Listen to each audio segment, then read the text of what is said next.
안녕하세요. 사랑하는 아내, 그리고 아이와 함께 살고 있는 40대 남자입니다. 여러분은 인생이 뭐라고 생각하시나요? 저는 정말 롤러코스터 같다고 생각합니다. 제일 높은 곳으로 갔다가 갑자기 아래로 훅 떨어지기도 하고, 그러다가 또 위로 올라갔다가 떨어지기도 하는 그런 스릴 있는 롤러코스터 말이죠. 저희 부부의 삶도 얼마 전까지 그랬습니다. 행복한 날도 있었지만 정말 위태로운 순간들도 있었는데요. 고난의 시간들을 지나 어떻게 다시 행복이라는 이름을 되찾게 됐는지 지금부터 이야기를 시작해 보도록 하겠습니다.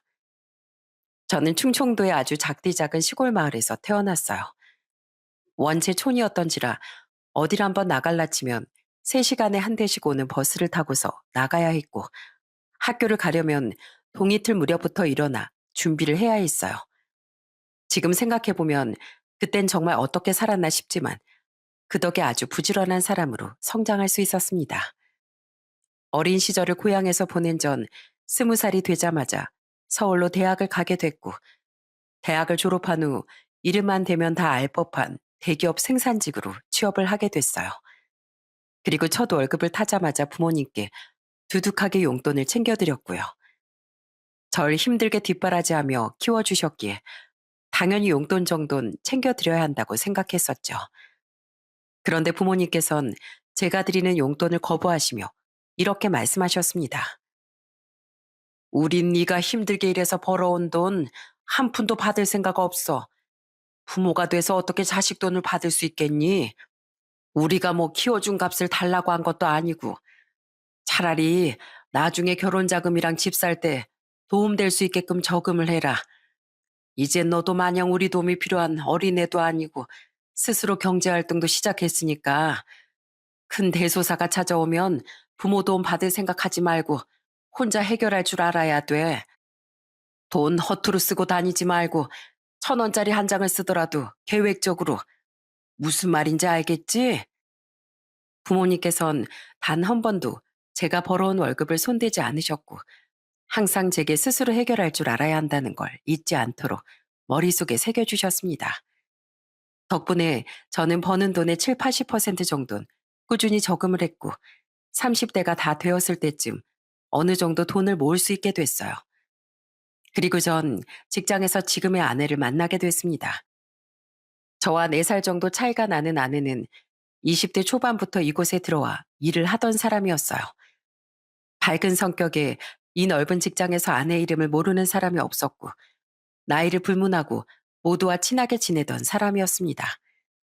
아내 옆에 있으면 피곤해서 축 처져 있다가도 저절로 힘이 차오르는 듯한 기분까지 들었죠. 저희가 비슷한 나이 또래기도 하고 또 친하게 지냈기 때문에 동료들은 계속해서 저희 사이에 바람을 불어넣곤 했습니다. 저는 괜히 아내가 불편해할까봐 직장 동료들한테 그러지 말라고 말렸지만, 아내는 되려 툴툴거리며 제게 이렇게 말을 하더군요. 오빤 저랑 엮이는 게 싫어요? 싫은 게 아니라 난 괜히 너 불편할까봐 그러지. 누가 불편하다고 했나? 난 좋은데. 오빠, 다들 저렇게까지 우리가 잘 되길 바라는데 그냥 우리 사귈래요? 같은 직장에서 매일같이 얼굴을 마주하고 같이 밥을 먹고 아무렇지 않게 장난을 치고 수다를 떨던 사람과 연인이 된다는 건 단 한 번도 상상해보지 못한 일이었는데, 처음엔 아내와 사귀는 것이 얼떨떨했지만 항상 긍정적인 에너지를 가지고 있는 아내와 연애를 시작하니 저 역시도 그 에너지를 받아 밝은 사람이 되어가는 것 같았습니다. 그렇게 1년 정도를 만나니 자연스럽게 결혼 생각이 들더라고요. 늘 좋은 에너지를 전해주는 아내가 옆에 있으면 평생이 행복할 것 같았죠.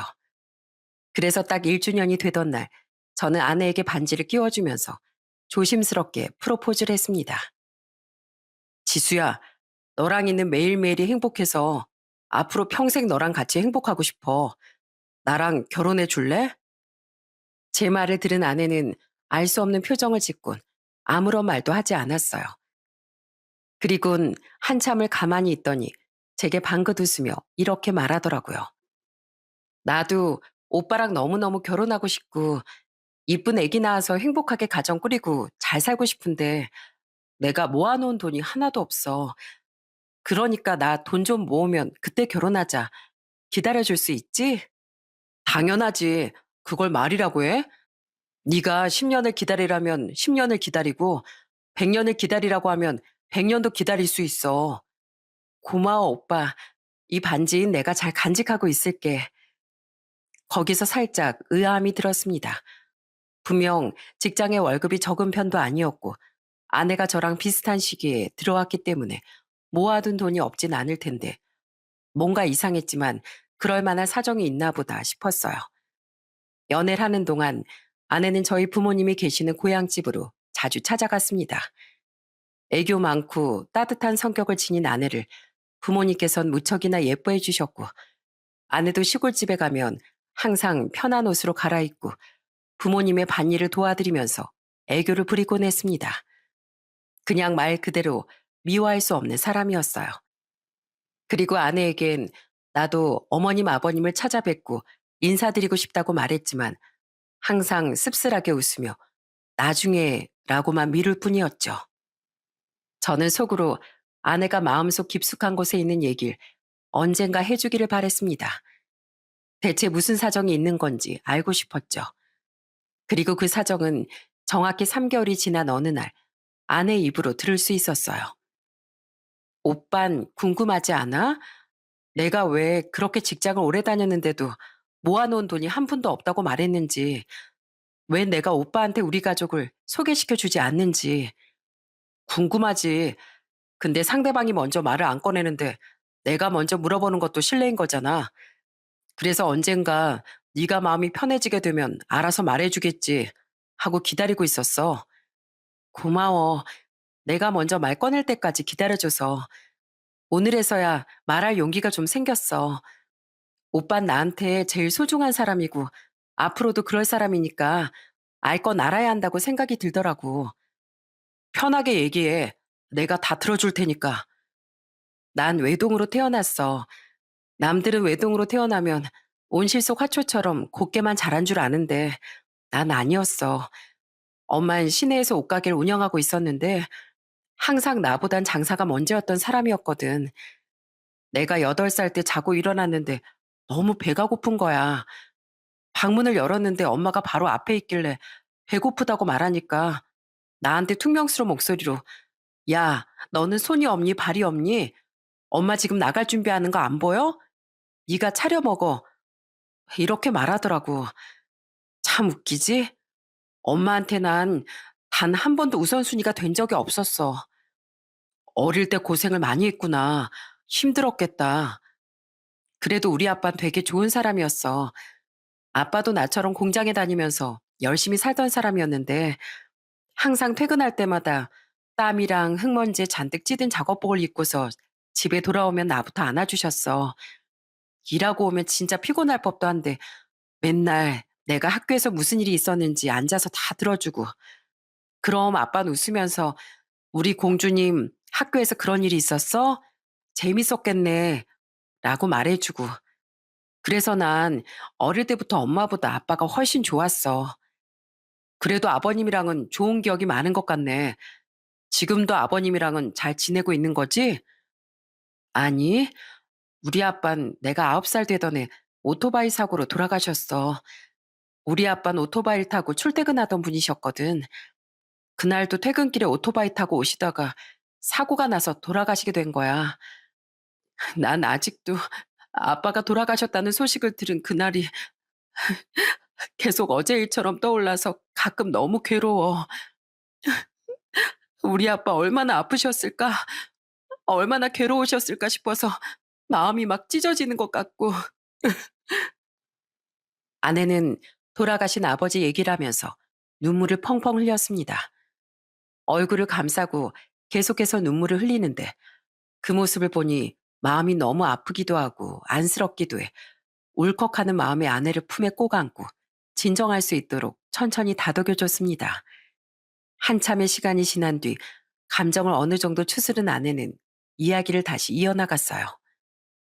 난 시간이 흐르면 흐를수록 아빠가 더 그리웠는데 엄만 그러지 않았나 봐.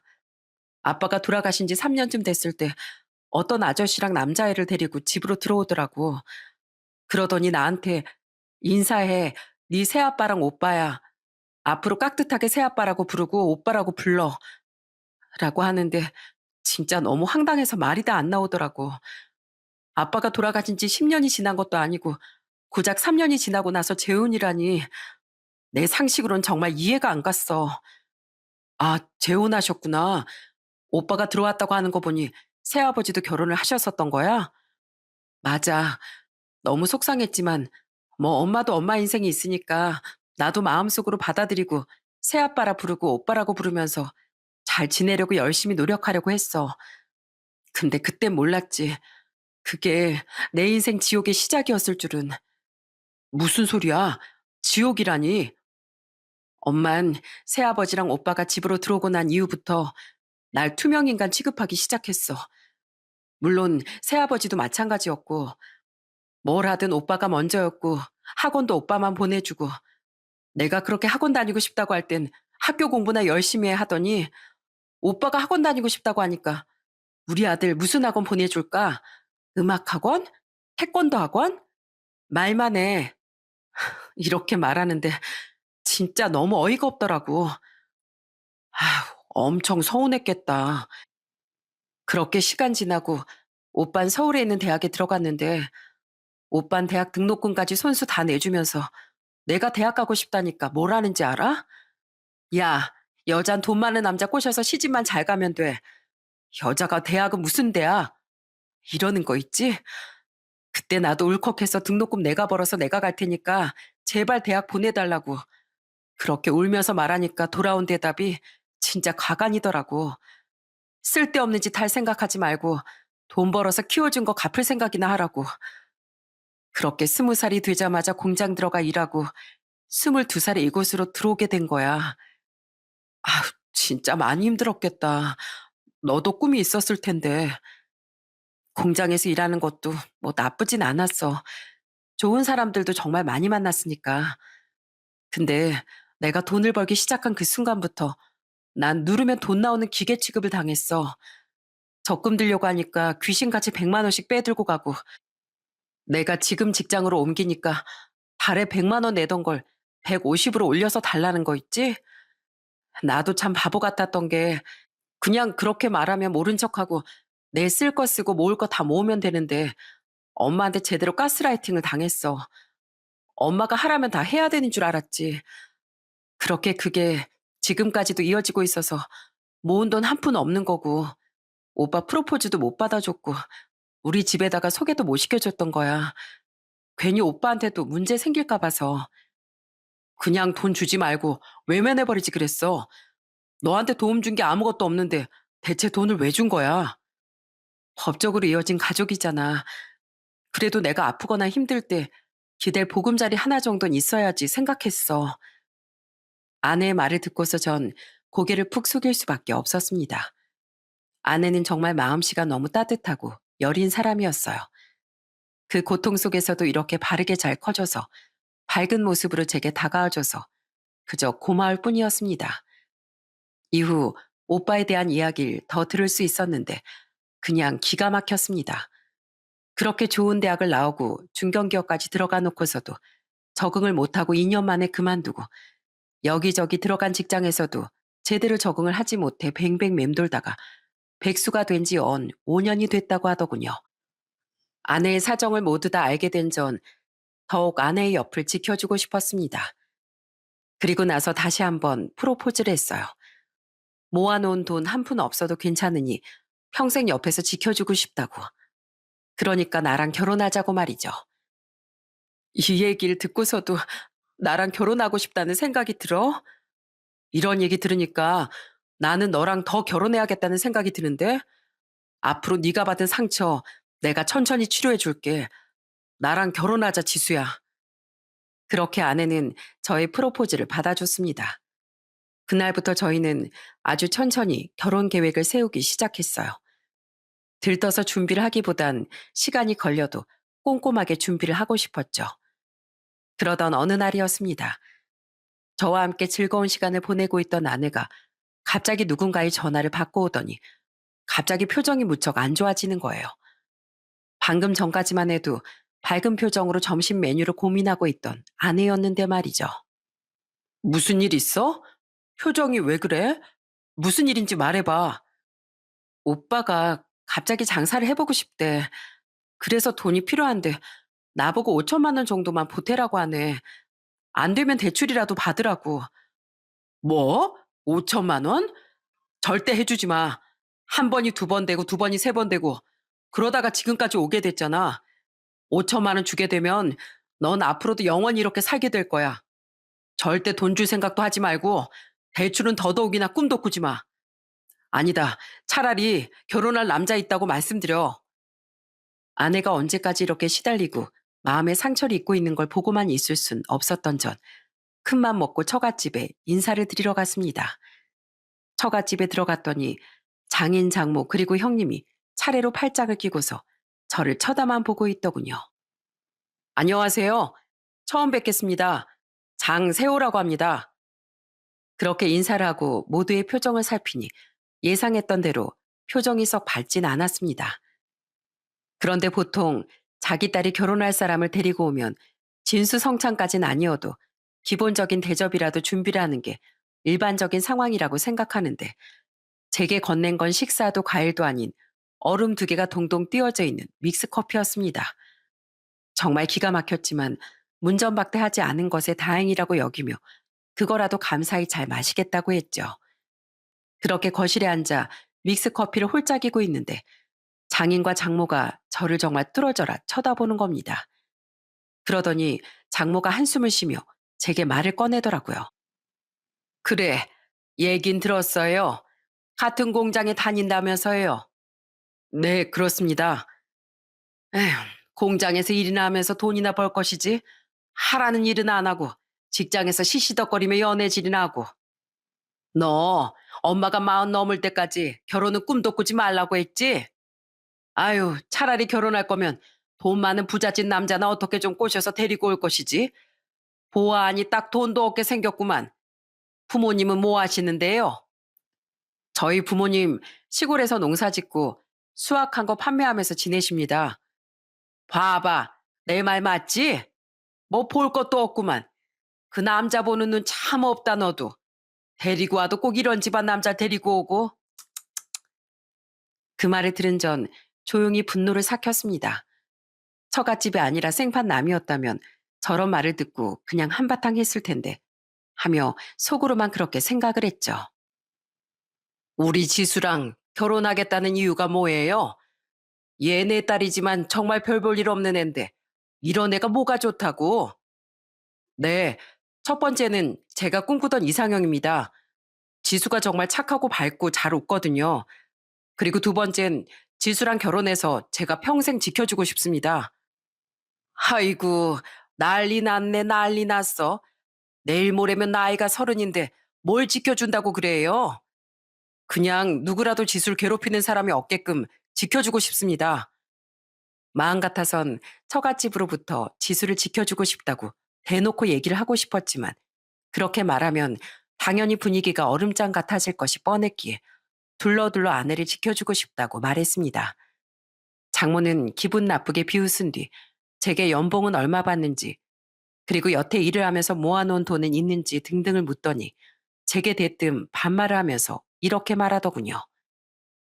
자네, 우리 지수가 매달 50만 원에서 100만 원씩 우리 집에 돈 보내줬던 거 알지? 네, 대충 얘기 들었습니다. 그럼 이제 결혼하면 한 달에 기본 200만 원씩 보내줄 수 있지? 이거 꼭 해준다고 말해야 결혼시킬 거야. 그건 제가 지수랑 둘이서 잘 얘기해 보겠습니다. 그리고 결혼은 어머님께서 시키시는 게 아니라 저희가 좋아서 하는 겁니다. 지수하고 행복하게 가정 잘 꾸리겠습니다. 어머님도 따님이 행복하게 사는 걸 원하시잖아요. 제가 지수한테 정말 잘할 거고 최선을 다해 노력하겠습니다. 제가 눈 하나 깜짝하지 않고 당당하게 말하니 꿀먹은 벙어리 마냥 정말 아무 말도 못하더라고요. 그렇게 처갓집에 강렬한 눈도장을 찍고 양가 부모님들끼리의 상견례도 끝마칠 수 있었어요. 다행히 상견례를 하는 날엔 별일이 일어나지 않았습니다. 결혼 날짜를 최대한 앞당기기로 결심하고서 식장을 알아보고 있는데 알아보는 족족 예식장이 가득 차 있더라고요. 식을 올리려면 최소 내년 말까진 기다려야 했습니다. 어떻게 하지? 그냥 혼인신고라도 먼저 하고 살아야 하나 생각했는데 부모님께서 연락이 오셨어요.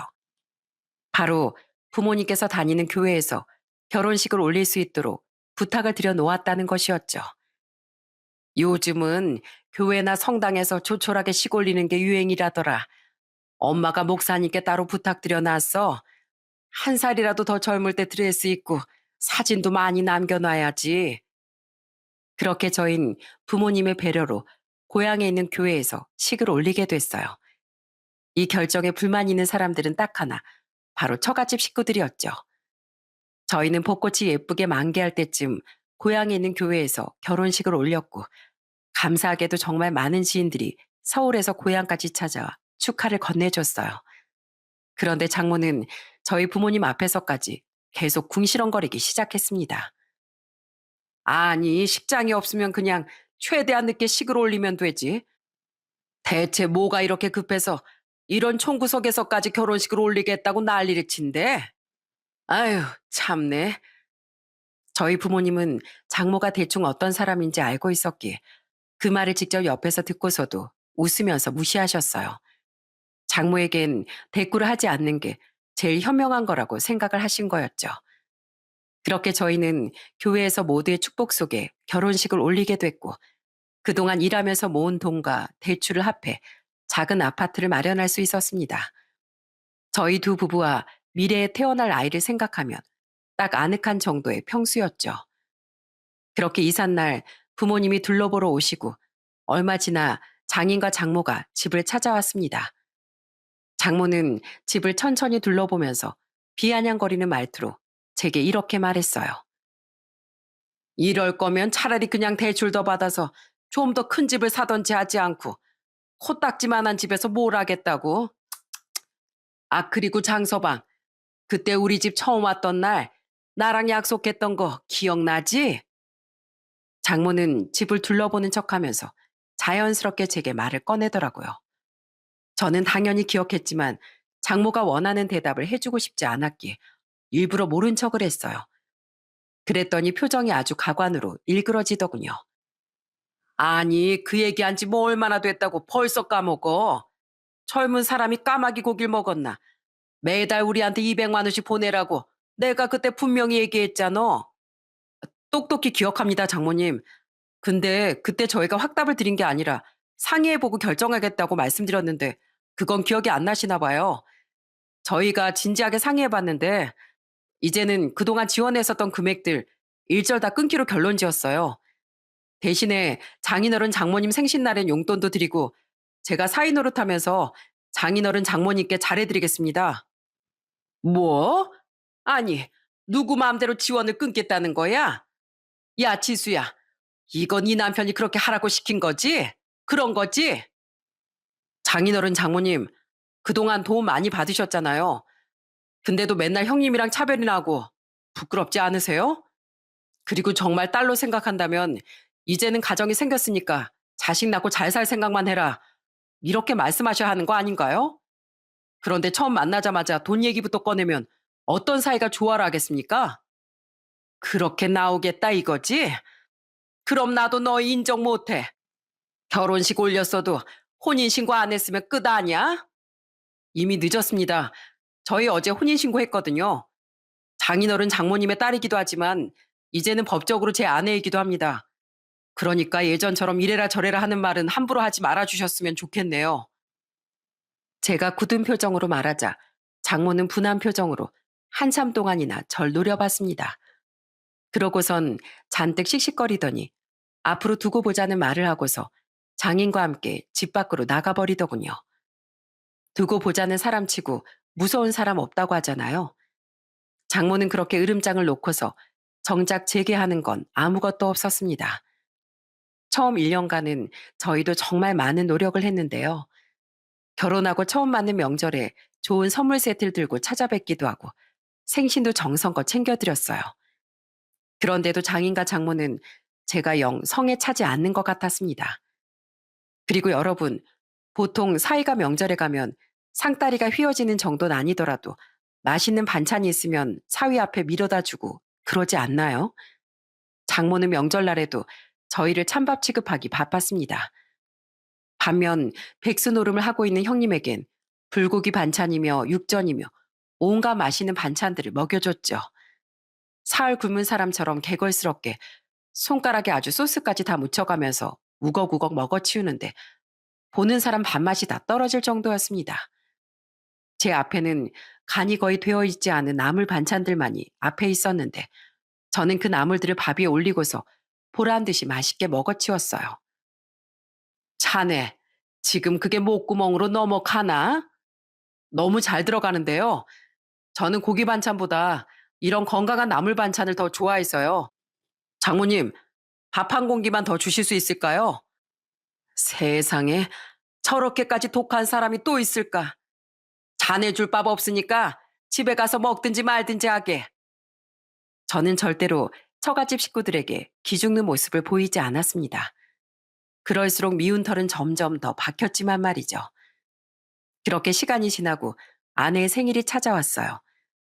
저녁 퇴근 후 아내와 집에서 조촐하게 파티를 하고 맥주를 한 잔 마시며 저는 아내의 손을 꼭 잡고서 이렇게 말해줬어요. 여보, 결혼 전에 나한테 그랬었지? 가족이랑 등 돌리면 혼자 남는 것 같았다고. 지금도 그렇게 생각해? 아니, 지금은 아니야. 이렇게 당신이랑 생일 파티도 하고 맥주 한 잔 마시는 여유도 생기고 나한테 이런 소소한 행복을 안겨줘서 당신한테 너무 고마워. 그러니까 난 이제 당신이 끌려다니지 않았으면 좋겠어. 당신 오늘 생일인데도 봐. 장인어른 장모님 그리고 형님까지 연락 한 통이 없잖아. 그러니까 우린 딱 그냥 적정선 지키면서 할 도리만 하면 되는 거야. 당신도 그만큼 했으면 정말 열심히 했어. 우린 앞으로 서로만 생각하면서 살자. 그날 이후 아내는 정말 저만 믿고 따라오기 시작했습니다. 그리고 연차를 내고서 모처럼 아내와 즐거운 시간을 보내고 있던 어느 날, 오랜만에 장모가 아내의 휴대폰으로 전화를 걸어왔고, 저는 편하게 전화를 받으라고 말했습니다. 그런데 전화를 받은 아내의 표정이 또다시 일그러지기 시작했어요. 장모가 또 돈 타령을 시작한 거죠. 얼마나 목소리가 큰지 말소리가 다 들리더라고요. 너 오빠한테 줄 5천만 원은 대출 받았니? 엄마가 네 남편 몰래 빠른 신뢰로 5천만 원 준비하라고 했지? 까먹은 거 아니지? 무조건 네 남편 몰래 해야 돼? 그 소리를 들은 전 아내를 쳐다보면서 입모양으로 단호하게 딱 잘라내라고 말해줬어요. 제 입모양을 본 아내는 심호흡을 한번 크게 하더니 장모에게 이렇게 말했습니다. 나 오빠 도와줄 마음 손톱만큼도 없어. 오빠도 이제 나이 먹을 만큼 먹었는데 오빠가 가게 차리는 비용도 내가 대출까지 받아서 일일이 부담해야 돼? 5천만 원 대출 받아서 빌려주면 그 돈은 그대로 오빠가 갚아준대? 아님 엄마가 갚아줄 거야? 이해. 가족끼리 잘 되라고 5천만 원 정도 빌려줄 수도 있는 거지. 갚기는 뭘 갚어? 너 인생 그렇게 사는 거 아니야. 오빤 나랑 피 한 방울도 안 섞인 남이야. 그러니까 도와줄 이유도 없어. 앞으로 한 번만 더 얘기 꺼내면 가족이고 뭐고 이제 연 다 끊고 살 테니까 진짜 날 조금이라도 가족이라고 생각한다면 다신 얘기 꺼내지 말아줘. 장모는 그런 아내의 모습에 적잖게 당황한 듯 보였습니다. 그동안 시키는 대로 모두 해왔던 아내가 처음으로 제 의견을 내세우니 얼마나 놀랐겠어요. 그 이후에도 아내는 계속 형님, 장인, 장모, 돌아가면서 오는 전화나 문자들을 모두 무시했고 결혼 3년 차가 되던 해 처갓집 식구들은 저희 부부에게 점점 꼬리를 내리기 시작했습니다. 예전 같았으면 냅다 전화해서 다짜고짜 돈을 내놓으라고 말했을 장모는 어느 순간부터 제게 하지도 않던 안부 전화를 해서 저보고 잘 지내는지 밥은 먹었는지 이런 것들을 묻더라고요. 장모님, 웬일이세요? 저한테 안부도 다 물어보시고.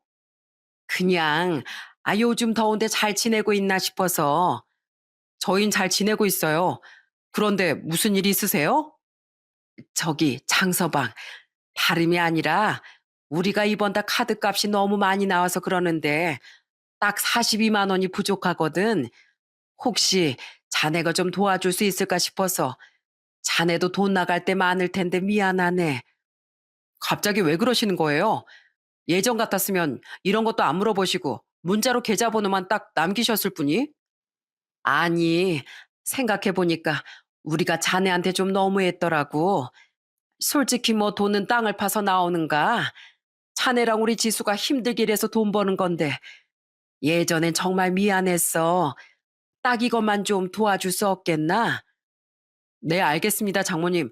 그 정도는 제가 도와드릴게요. 3년 전과 비교했을 때 장모의 태도는 눈에 띄게 달라져 있었습니다. 악연도 그런 악연이 없었는데 장족의 발전이라고 부를 만할 정도였죠. 좋은 게 좋은 거라고 그렇게 정중하게 남에게 부탁을 하는 태도로 말을 하니 저도 딱히 거절을 할 이유는 없었습니다. 그리고 어느 날은 장인의 생신날이었는데 같이 식사나 하자며 집으로 부르시더라고요. 그 연락을 받고 아내와 함께 처갓집으로 갔는데 아주 상다리가 휘어져라 맛있는 음식들을 가득 차려놓은 거예요. 게다가 예전과는 다르게 맛있어 보이는 음식들을 모두 제 앞으로 밀어주기까지 했습니다. 자, 장서방, 이 백숙부터 어서 먹어보게. 내가 잘하는 집에서 사온 거라 진짜 맛있을 거야. 닭다리 잡고 한 입 크게 뜯어. 왜 그러세요? 하던 대로 하세요. 매제, 안 먹는 거지? 안 먹으면 이거 내가 먹는다? 이야, 넌 그만 좀 먹어. 늘 맛있는 거 있으면 지 주둥이에만 들어가기 바쁘지? 하나밖에 없는 이 매제 좀 챙겨. 형님의 등짝까지 때리면서 저한테 이렇게 잘해주는 이유 정말 궁금하시죠? 알고 보니 이날도 돈 부탁을 하기 위해서였더라고요. 식사를 다 마치고 집에 갈 때쯤 장인어른이 제 손을 붙잡고 너무 급해서 그러니 300 정도만 빌려줄 수 있겠냐고 조심스럽게 물었고 저는 그 말을 듣고서 이렇게 대답했습니다. 장인어른, 도와드리겠습니다. 대신 다음부턴 저도 딱 도와드릴 수 있는 선까지만 도와드릴 수 있을 것 같아요. 이번에 힘든 상황이라고 하시니까 제가 도와드리겠습니다. 고맙네. 정말로 고마워. 그래도 예전에 비하면 정말 많이 달라진 것이 느껴졌습니다. 강요가 아닌 부탁을 할 줄 알았고 부탁을 할 땐 최대한 정중한 태도로 해야 한다는 걸 깨달은 듯 보였죠. 제가 이 집 식구가 되고 끊을 땐 단호하게 끊어냈기에 이런 분위기가 자연스럽게 만들어진 것 같았습니다. 이후에도 계속해서 돈을 요청했지만 도와줄 수 있는 부분들엔 도움을 주고 거절을 해야 하는 부분은 딱 잘라 단호하게 거절했어요. 그렇게 하다 보니 처갓집과 저희 부부간의 가불관계는 자연스럽게 사라지게 됐어요. 늘 마음고생을 하던 아내도 이제 마음 편히 직장을 다닐 수 있었고 모든 것들이 편안해지던 그 시기 저희에게 기쁜 소식이 찾아왔습니다. 아내가 33이 됐을 무렵쯤 새 생명이 찾아와 준 것이었죠. 며칠 전부터 계속 속이 미스거린다고 했던 아내가 혹시 몰라 임태기를 시도한 다음 병원에서 초음파 사진까지 찍어서 제게 보여주더라고요. 와, 우리 여보 만세! 나 이제 아빠 된다. 결혼 생활을 한 지 5년 동안 아이가 생기지 않아 나이를 더 먹기 전에 병원에서 검사라도 받아야 하는 거 아닐까 생각했는데 이렇게 기적처럼 새 생명이 찾아와 주니 눈물이 앞을 가리더라고요. 기쁜 마음을 겨우 추스른 채 저는 아내의 손을 잡고서 이렇게 말했습니다. 여보, 이제 나는 아빠가 되는 거고 당신도 엄마가 되는 거야. 우리 앞으로 정말 열심히 살자. 내가 평생 당신이랑 우리 애기 지켜줄게. 새 생명이 찾아왔다는 소식을 듣자마자 세상 만물 모든 것이 아름다워 보이는 마법에 걸린 듯 했습니다. 뭘 해도 기분이 좋아 콧노래를 흥얼거리게 되고 지겨웠던 회사밥이 세상에서 제일 맛있는 음식 같아 보이고 모든 사람들이 절 축하해 주는 것만 같은 기분이 들었죠. 직장 동료들도 나중에서야 사실을 알고선 진심으로 축하한다는 말을 전해주더라고요. 그리고 아내는 서서히 배가 나오는 임신 5개월 정도가 됐을 때쯤 회사에서 출산 휴가와 육아휴직을 받게 됐습니다. 예비 부모의 기다림이라는 건 정말 설레는 일이더라고요. 미리부터 아내와 백화점을 돌면서 아기 용품을 준비하고 작은 방을 아기 방으로 쓰기 위해 열심히 스티커를 붙이고 모비를 달고 또 아기 침대를 놔두고 하루하루 아이가 건강하게 태어나기만을 기다리고 있었습니다. 그렇게 부모가 되기만을 기다리며 설레이는 하루를 살아가던 어느 날, 저희 부부에게 예고 없는 불행이 찾아왔습니다. 아내가 딱 26주가 됐을 무렵쯤 아내 안색이 점점 안 좋아지기 시작하더라고요. 가벼운 몸살 정도라고 생각했는데 시간이 가면 갈수록 점점 더 상태가 안 좋아지더군요. 아, 몸이 왜 이러지? 속도 너무 안 좋고 가슴에 이상한 멍울 같은 것도 만져지는 것 같고 원래 다 이런가? 많이 힘들면 바로 병원 갈까? 아니야. 어디서 봤는데 병원 가서 약 같은 거 먹고 주사 같은 거 맞으면 아기한테 안 좋을 수도 있대. 한번 참아볼게. 시간이 지나면 나아지겠지 하던 아내의 몸 상태는 나날이 나빠지기만 했습니다. 그러던 어느 날, 이제는 복통까지 호소하며 제 팔을 부여잡고 주저앉은 아내는 결국 제게 병원에 가자고 말했습니다. 나 아무래도 느낌이 좀 이상해. 요새 꿈자리도 계속 사납고 혹시 우리 똥구리한테 무슨 일 있는가 싶어서 그것도 걱정이고 병원 가보고 싶어. 그렇게 저는 아내를 데리고 곧장 병원으로 향했습니다. 우선 아이에게 문제가 있는 건 아닐까 싶어 산부인과 쪽으로 향해 그동안 있었던 증상 같은 걸 말씀드리니 벼랑간 표정이 확 굳어지시며 유방외과 쪽으로 가보라고 하시더군요. 그리고 아내와 함께 유방외과 진료를 받으러 갔는데 의사 선생님께서는 아내를 보면서 굳은 표정으로 이렇게 말씀을 해주셨습니다. 우선 가슴에 멍울이 만져진다고 하셨으니 기본적인 초음파부터 확인한 다음에 횡파탄성 초음파라고 해서 만져지는 그 멍울이 양성인지 악성인지 확인하는 검사를 진행할 거예요. 원래 임신 중기되면 일반적으로 혹이 만져지는 경우도 있긴 한데 그게 혹인지 아니면 종양인진 확인을 해봐야 알 것 같고 그리고 초음파상으로 모양이 안 좋으면 총생검이라고 해서 조직 검사를 추가로 진행하게 될 거예요. 우선 보호자분께선 잠시 밖에서 대기하고 계세요. 초음파 검사, 조직 검사라는 말을 듣는데 순간 가슴이 철렁하고 내려앉는 듯한 기분이 들었습니다. 그리고 저는 대기실에서 기다리는 동안 두 손을 꼭 모은 채 아내에게 제발 아무런 일이 없기만을 기도했습니다. 일어날 수 있는 가장 최악의 상황만은 아니길 진심으로 바랬어요.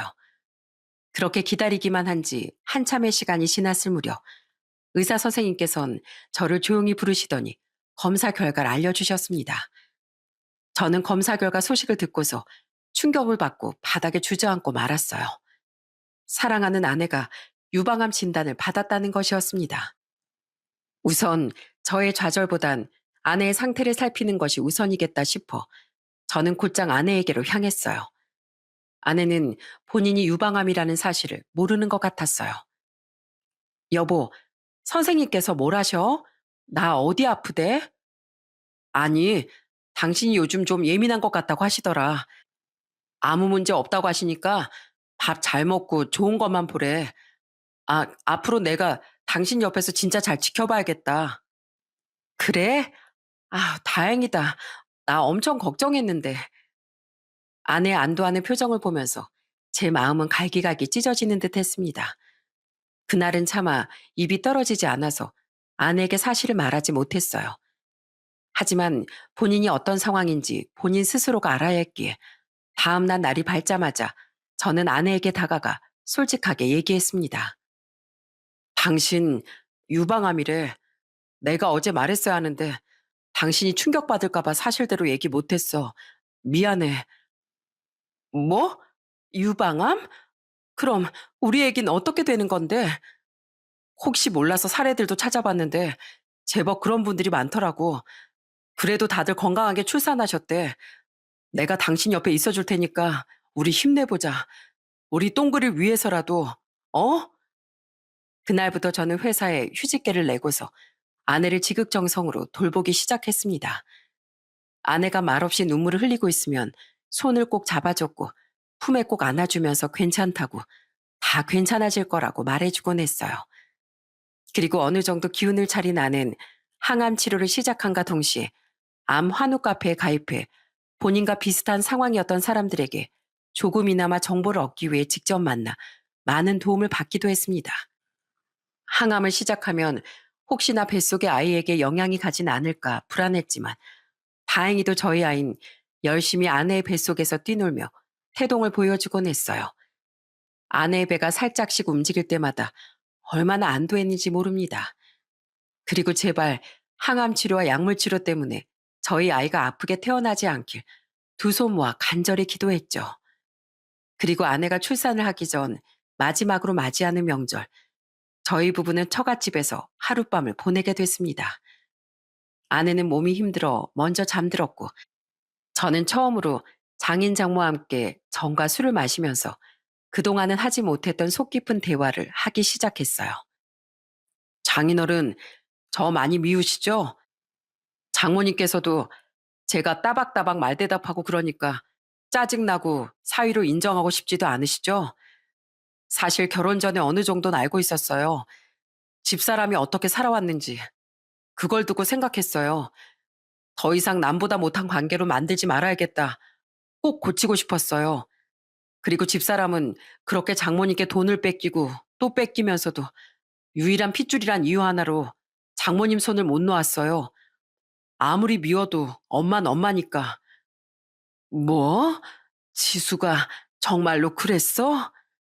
장모님, 제가 없는 말 지어내는 사람은 아니라는 거 장모님이 더 잘 아시잖아요. 이제 과거는 다 잊을 테니까 이젠 정말 집사람, 딸처럼 대해주세요. 외롭게 자란 집사람, 지금부터라도 좀 사랑해주세요. 그리고 진정한 엄마가 되어주세요. 제가 이렇게 무릎 꿇고 빌겠습니다. 티는 안 내도 집사람은 아직까지도 장모님 사랑만 기다리고 있어요. 내가 미안하네. 자네 말이 다 맞아. 내가 너무 우리 지수한테만 의지하려고 했어. 나도 그러면 안 되는 걸 아는데 한 번이 두 번이 되고 또 두 번이 세 번 되다 보니 계속해서 손을 벌리고 의지를 하게 되더라고. 미안하네. 내가 자네랑 지수한테 정말 못할 짓 많이 했네. 이제 내가 더 많이 노력하겠네. 장모는 눈물을 펑펑 흘리며 다시는 그러지 않겠다고 약속했습니다. 물론 한 번에 다 변하진 않겠지만 예전보단 바뀌려고 많이 노력을 하는 듯 보였죠. 그리고 시간이 흘러 마침내 아내는 진통을 하기 시작했어요. 여보, 나 너무 무서워. 괜찮아. 걱정하지 마. 내가 옆에 있을 테니까 무서워할 필요 없어. 그렇게 아내는 분만실로 들어가고 저는 대기실에 앉아 두 손을 모으고 아내도 아이도 건강하게 나오기만을 기다렸습니다. 약간의 시간이 흐르자 저희 부모님도 올라오셨고 또 장인 장모도 함께 병원으로 찾아왔어요. 그렇게 1시간 30분 정도가 지났을까 분만실 문이 열리더니 선생님께서 제게 들어오라고 말씀하시더군요. 떨리는 마음을 안고 들어가니 제게 가위를 쥐어주시며 탯줄을 자르라고 하시더라고요. 아이는 3.5kg의 건강한 모습으로 세상에 첫 발을 내딛었습니다. 그 모습을 보고 정말 눈물을 펑펑 쏟고 말았어요. 아마 모든 아버지들의 마음이 저랑 같을 거라고 생각이 드네요. 그리고 분만실에서 나오니 기다리고 계시던 부모님과 처갓집 식구들은 제게 모여 아내의 상태를 물어봤습니다. 예, 우리 며느리는 어떠니? 아무 문제 없니? 창서방, 왜 아무 말도 못하고 그렇게 서 있어? 우리 딸은 어때? 그리고 우리 손준 건강하게 태어났어? 아님, 뭐가 잘못됐대? 어서 말을 좀 해봐. 애기 건강하게 태어났어요. 어머니, 아버지, 장인어른, 장모님, 제가 정말 아빠가 됐다고요. 그 말을 하면서 제가 눈물을 펑펑 쏟자 저희 부모님께선 저를 꼭 안아주셨고 장모님께서도 절 끌어안아 주시며 이렇게 말씀하셨습니다. 고맙네, 고마워. 우리 딸이 건강하게 아기를 낳을 수 있었던 것도 손주가 건강하게 태어날 수 있었던 것도 모두 다 자네 덕분일세. 정말 고마워. 그동안 고생 많았어. 저는 4월 17일 우리 아이가 태어난 날 그리고 장모님이 저를 끌어안아 주시며 눈물을 흘린 날을 아직도 잊을 수가 없답니다. 아내는 아무런 문제 없이 출산을 했고 태어나기 전부터 저희 부부의 걱정을 한 몸에 샀던 아이도 건강하게 세상에 태어나 줬어요. 그 뒤로부터 아내는 항암 치료를 정말 열심히 받았습니다. 그 덕분에 병세가 조금씩 나아져 지금은 완치 판정만을 기다리고 있어요.